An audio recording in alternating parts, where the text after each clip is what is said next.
All right, how's everyone doing? I am Rich CELENZA. Thanks for checking out the Rich CELENZA Show. So what I want to call this podcast is You May Go Broke Doing What You Love. You know, a lot of people that I've been surrounded by throughout my life have gone broke doing what they love. I'm just going to tell you right now. Many different artists. That can go for screenwriters, producers, musicians, unbelievably off the chart, inventors to one degree or another, entrepreneurs, obviously, web designers, just people online in general. It could be artists is in paintings. It can be makeup artists. And I don't want to say that they go broke like they're homeless. But what I am saying is they're broke, okay? And I've had my ups and downs with this as well. I've been fortunate, though. I made a lot of money at certain times where I can do what I love and still, at certain times, support a family and live a certain lifestyle. But then there was other times when I have hit rock bottom, I'm going to tell you. And I think I can speak for a lot of artists out there, millions probably, that really have had their ups and downs. Very few people, I can't say very few, but most people don't make a lot of money doing what they truly love. A lot of people talk a lot of that shit, really, but a lot. I shouldn't say. I'm sure there's millions of people out there that probably love what they're doing. I don't care if you're a teacher. I don't care if you're a mechanic. I don't care if you're in construction, architect.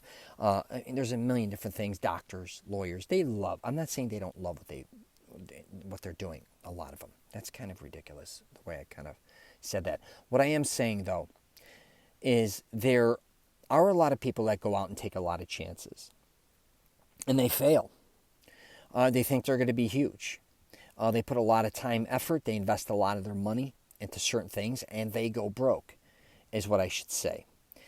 And, listen, that sucks. You're not alone. For the most part, of course, people give a shit about you, but no one gives a shit at the same time. Of course, your family members, friends, and maybe even colleagues or whatever, of course they don't want you to go broke. But if you do go broke doing what you love, they're not going to feel that bad for you, nor should they. But if you're younger, and, I talk to a lot of younger guys, especially musicians lately.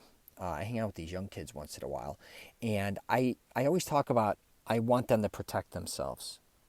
And, you're going to have, again, your ups and downs financially regarding anything, especially if you got to spend your own money. If you got to go to a studio and pay a lot of money per hour, or you got to hire certain people, and then, all these things cost money. I don't care if you got to build a web, I don't care if you got to travel to go meet different people, or if you got to collaborate with other people. A lot of people look at the winners. And I get it. It'd be even acting. Less than 1%, I think, can make a living off of acting. So like 99% of the people cannot survive being an actor full time. I don't know if that's still the facts or the truth, but that's what it was like for many, many years. And that includes all the top actors getting millions upon millions of dollars. Most actors cannot survive. I'm just telling you. Musicians, it's got to be off the chart. I don't even know. Probably less than 1%, again, magicians.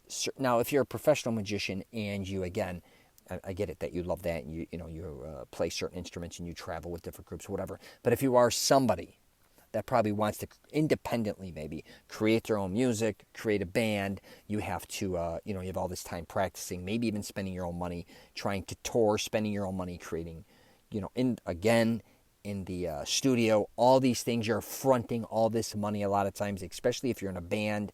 That gets very tricky because a lot of the other band members may or may not have money. Then you invest all this money, and before you know it, a lot of them feel like they're owed, or some can invest more than others, and then it gets messy. Then you do something, you don't make nearly the amount of money you thought you were going to make off that investment. It's nuts. But again, here's the thing, though, I am going to say. Regardless if you go broke or not, there does come a point in your life where if you want to create something, go do it.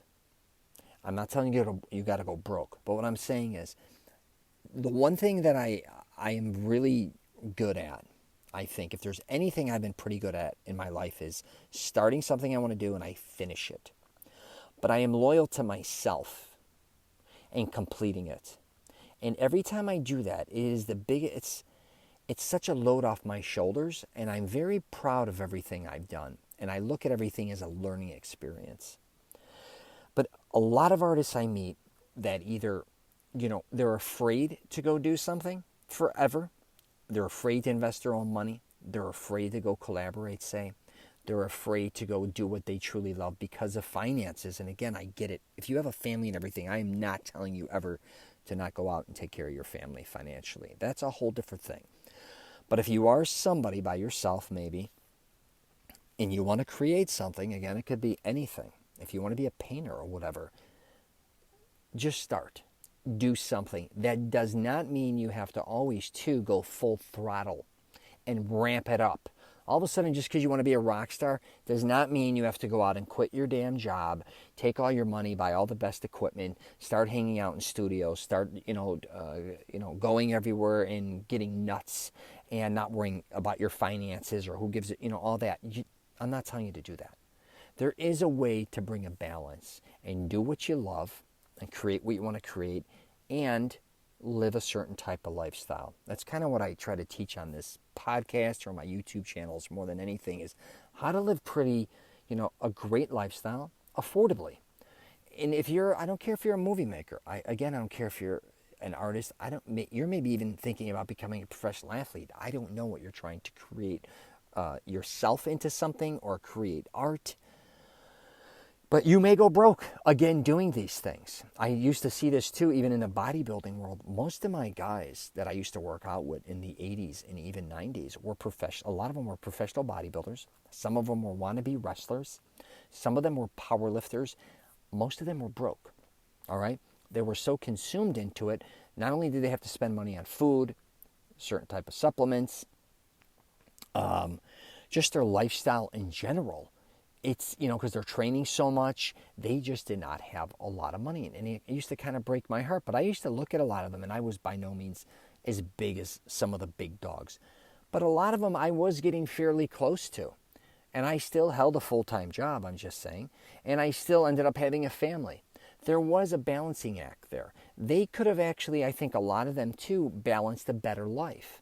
And maybe you, even as an artist, have to understand, if you are an artist right now and you keep finding yourself going broke, you got to bring a better balance to your life. Because I do think after a certain amount of time, not having certain finances takes such a major toll on a lot of artists. They may not be eating right. They may not be sleeping right. They may be living in horrible conditions. And, you may be an artist that says, hey, I have to live in San Francisco in this area to create whatever I want to create. I'm in New York. I got to do this. I want to live in Hollywood and Burbank, or I want to be here and there. I get it. But I'm just telling you, going broke again, just don't think it's not going to happen, because a lot of times it is what I should say. And you really have to understand, you're on your own. You are on your own. Now, if you have parents or somebody else that's going to support you, God bless you. But I'm just telling you, when it comes to the arts or creating certain things, a lot of times the money you're putting out is not going to be coming back. I actually wanted to write a book once. It was regarding the film industry, because everybody always talked about how you have to raise money, right, to create a film, an independent film, I should say. But I used to say nobody really understands how much money it takes to raise money. So there's all these other expenses before you even get to the point where you can start pitching your project to people in the industry or investors. There's already thousands and thousands of dollars that you have to spend to even get to that point. And a lot of artists, I don't think, realize that as well. It may take a lot. You can create whatever you want to create. How much money are you going to spend getting that in front of the right people, if that makes sense? So these are expenses on top of expenses, right? And not only that, when you're done creating whatever you're going to create, where do you go from there? What's the next move? What are you creating as a follow-up? Because what I learned in the arts is they're more interested in what you're doing next a lot of times than what you're doing currently. So you finish a project, even if it's a film, they look at your film in an hour and a half, if they do watch it for you, or if you have a script, or if you have even music. Listen to your tune. All right, what do you got next? What else is coming out? They're looking at they don't necessarily know how much time and effort it took for me to make a movie. They want to know, what's my next movie about? Where's that going? What's that script? What's, all these things. So I just thought I would do a podcast on this, because I just find it quite interesting that, as I'm getting older, a lot of things don't change. because I was around the music industry with my father. My father was basically a professional musician. He was a drummer, and I had a lot of other family members, and then he hung out with other musicians. And then it wasn't just about me being around my father and other musicians, about the stories you hear. And then you see where their life ended up after a certain amount of time in that industry. And again, most of them, even if they were popular, very popular, if they toured all over the United States and all this, a lot of people think that if you do all these things, you're still going to end up with a lot of money. A lot of times you don't. Because in that industry, I mean, don't get me wrong, if you have some hot, some albums that are still doing well and you're getting even films or whatever, but a lot of times that is not enough money to carry you for the rest of your life. I think a lot of us look at big bands or big stars, or big actors or big, it could be whatever, artistic-wise. You look at them and go, wow, they're making money for the rest of their life off their name or their brand or their music or their film. A lot of them don't. I'm just here to tell you. So you got to have, knowledge of these things, and you really have to protect yourself. I'm just telling you. All right? You got any questions or comments, hit me up. I am no genius. I'm not here to tell you how to take care of your finances, but I do want to bring an alertness to a lot of artists of all kinds. And again, when I say artists, I don't mean just painters, filmmakers, musicians, or any of that. I don't, it could be bodybuilders. It could be anybody else. You really got to pay attention to your finances, and you may go broke. I'm just telling you, don't think you won't. All right, I'm going to wrap it up there. If you get a chance, check out my website, richcelenza.com. Take care.